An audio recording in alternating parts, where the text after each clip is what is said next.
नमस्कार सगळ्यांनो, मी बाप या विषयावर काही ओव्या सादर करीत आहे. मी त्या स्वरचित केलेल्या आहेत. माझे नाव सौ पुष्पा पंडित महाजन सातारा. आई असते पाया बाप घराची भिंत, त्याच्या जीवावर सगळे कुटुंब निश्चिंत.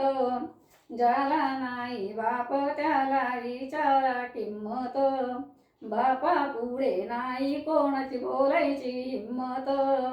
नदीला पूर पाणी वाये खळ खळ, लेक जाते सासरी बाप रडतो गळ गळ. लेक कशी म्हणते बाप माझा आधार वळ, बाप गेल्यावर मायरी पाय होतात जळ.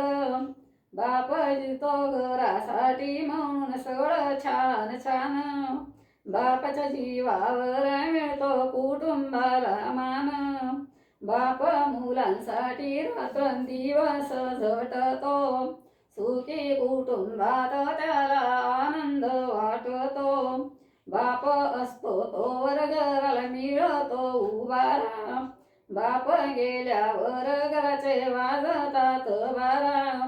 बाप असतो तेव्हा घराला असतं घरपण, बाप गेल्यावर कुटुंबाची होते वणवण.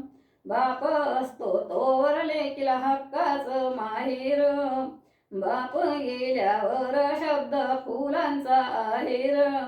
बापाच्या जीवावर दिवाळीची मजा फार, बापाच्या अंगात बनियन जाळीदार. बापाच्या जीवावर नका करू लय लूट, बाप तुटकी चप्पल घालून मुलाला घेतो नवा बूट. बापाला ग माझ्या लेकीच बाई कौतुक भारी, लेकीला घेतो साडी साडी घेतो भर जरी. मुलाच्या शिक्षणासाठी बाप वणवण फिरतो, कॉलेजच्या फीसाठी याचे त्याचे पाय धरतो. संसाराच्या पायी हायती भर धावपळ, स्वतःकडे पाहायला बापाला मिळत नाही वेळ. बाप कसा म्हणतो गरिबी निघून जाईल, शिक्षण केल्यावर बाळाला साहेब होईल. दिवाळी सणाला भाऊ म्हणतो ये ग ताई, भरलेल्या गोकुळात बाप माझा दिसत नाही. बापाच्या जीवावर मुलांनी मौज मस्ती केली, उतार वयात बापाची गात्र शिथिल झाली. बापाचं बोलणं वाटतं फार कडकवाणी, वरून नारळ आतून खवळे गोड पाणी.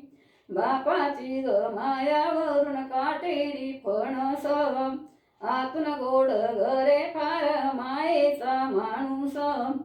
प्रत्येकाचा बाप बाळाला घेतो खांद्यावरी, बाळाला दाखवून देतो जगातली दुनियादारी. धन्यवाद.